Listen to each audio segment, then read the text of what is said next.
চলুন আজকে ডিপ্লোমা ফুল ক্রিমের 1/2 কাপ গুঁড়া দুধ দিয়ে 1/2 কেজি রসমালাই বানাই ফেলবো।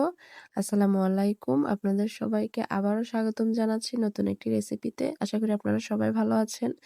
রসমালাই বানানোর জন্য আমি সবকিছুই নিয়ে নিয়েছি। এখন আমি সবকিছু মিশিয়ে নিব। প্রথমেই গুঁড়া দুধ নিয়ে নিচ্ছি বাটিতে।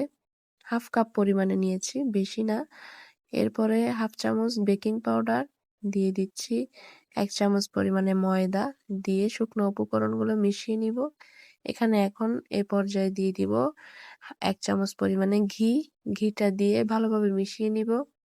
মিশিয়ে নিয়ে যখন মেশানো হয়ে যাবে এরপরে আমি আস্তে আস্তে করে একটা ডিম ফেটিয়ে এক সাইডে রেখে দিয়েছিলাম, সেটাই অল্প অল্প করে দিয়ে দিব।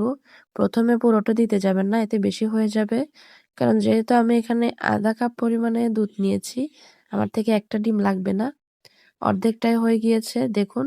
এরপর আমি এটা এক সাইডে ঢেকে রেখে দিলাম। তারপরে চুলায় একটা পাতিল বসিয়ে দিয়ে দিচ্ছি 4 কাপ পরিমাণে দুধ। যে কাপটা দিয়ে আমি গুঁড়া দুধ নিয়েছিলাম, সেই কাপটা দিয়ে আমি এখানে লিকুইড দুধও নিলাম। এরপর যে যেরকম মিষ্টি খান সেই অনুযায়ী চিনিটা দিবেন পরিমাণ করে।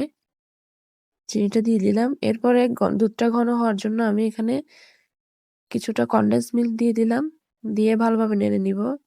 নেড়ে যখন বলক আসবে এ পর্যায়ে আমি চুলাটা একটু কমিয়ে দিয়ে চলে যাচ্ছি রসমালাই বানানোর জন্য। দেখুন কিরকম হয়েছে ব্যাটারটা।